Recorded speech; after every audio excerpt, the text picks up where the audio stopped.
రామాయ రామభద్రాయ రామచంద్రాయ వేధసే రఘునాథాయ నాథాయ సీతాయ పతయే నమః.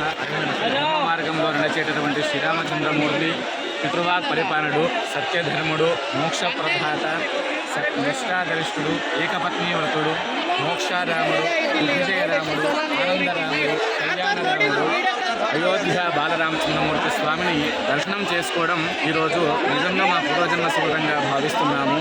ఎందుకంటే సాక్షాత్తు నారాయణుడే రాముడిగా అవతరించి, ఆ రాముడు ఈ నేల మీద అవతరించి పాదం మోపి దుష్టులంతా కూడా సంహారం చేసి శిష్ట రక్షణ చేశాడు.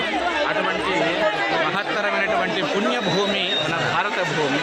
అటువంటి భారత భూమిలో రాముడు జన్మనెత్తి పాదం మోపి ఇక్కడనే తన బాల్యము, యవ్వనము, కౌమారము, వార్ధక్యము అంతా కూడా ముగించుకొని రావణుణ్ణి సంహారం, లంకకు వెళ్ళి రావణుని సంహారం చేసి మళ్ళీ సీతను తిరిగి పొంది తన సైన్యంతో పాటు దిగ్విజయ యాత్రను పూర్తి చేసుకుని అయోధ్యాపతి అయినటువంటి శ్రీరామచంద్రమూర్తి దర్శనం చేసుకోవడం అనేది నిజంగా జన్మజన్మల సుకృతం. ఏదో మన దగ్గర డబ్బు ఉంది అనుకోవడం కానీ, వెళ్ళాలనేటువంటి ఉత్సాహం ఉంటే కూడా సరిపోదు. దీని వెనుకల గురువుల అనుగ్రహము, జన్మనిచ్చిన తల్లిదండ్రుల అనుగ్రహము, అందరి దేవతల అనుగ్రహం పొందితే కానీ శ్రీరామచంద్రమూర్తి దర్శనం జరగడం అంత సులభం కాదు. వీటికంటే ముఖ్యంగా హనుమంతుడి దర్శనం మనకు ఆయన అనుగ్రహం ద్వారా ఇదంతా సాధ్యపడిందని మాత్రం గర్వంగా హిందువులుగా చెప్పుకుంటున్నాము.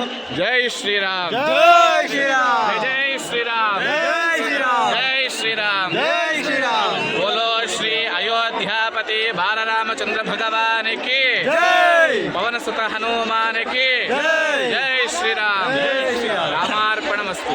జై శ్రీరామ్.